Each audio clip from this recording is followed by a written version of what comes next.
Hello, aking mga kakitchenatics. Heto, nakita nyo, nagtatripe kami ngayon. Oh. Molokhia naman tayo ngayon. Kita na. Yan. Yan ang kung paano i-grind yung aming saloyot or molokhia. Ayan, pinapakita ko sa inyo para alam nyo. Kasi hindi kami bumilbi na yung ready-made na ano kasi mas gusto ng amo ko na ganyan talagang fresh. Tapos kami na ang naglilinis tapos talagang ginagawa para mas malinis. So heto, alam nyo, kunting-kunti lang na mantika. Halos hindi ko kakarga ng mantika kasi ayaw nila ng may ginigisa talaga ito. Kung maaari ito ilalaga pero ako medyo sinasangkot siya ko. Nakita nyo, nilagay ko yung aking manok.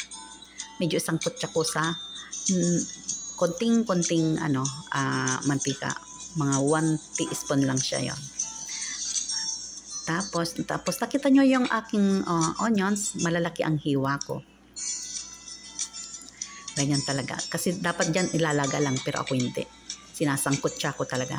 Tapos ilagay ko na yung aking tomato. Nakita nyo yung aking tomato rin. Yung aking 1 piece ng tomato is into 4 pieces lang. Diba malalaki siya.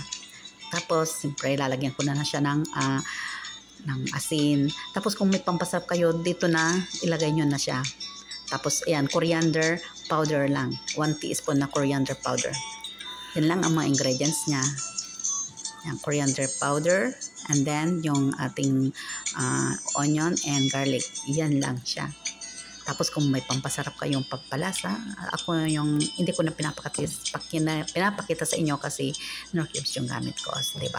So lalagyan na natin. Pag naisangkot siya na is lagyan na natin ng ating boiling water.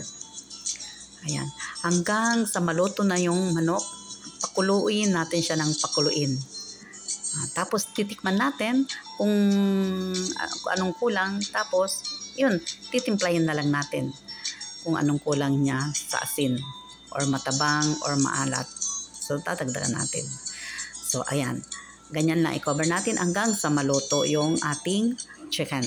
Tapos ngayon pagluto na, eto na, ilagay na natin yung ating grinded na molokhia. Ito, nakita nyo, pinakita ko sa inyo. Yan, ganyan ang magiging niya, resulta niya. So ito na yung aking molokhia. Diba? Naging soup siya. Hindi siya yung usually na sa Pilipinas na yung dahon siya talaga. Pero ito, ginrind. So, naging parang soup. May sahog na manok. Depende na lang. Pwede rin yung sahog dito is karne. Yan.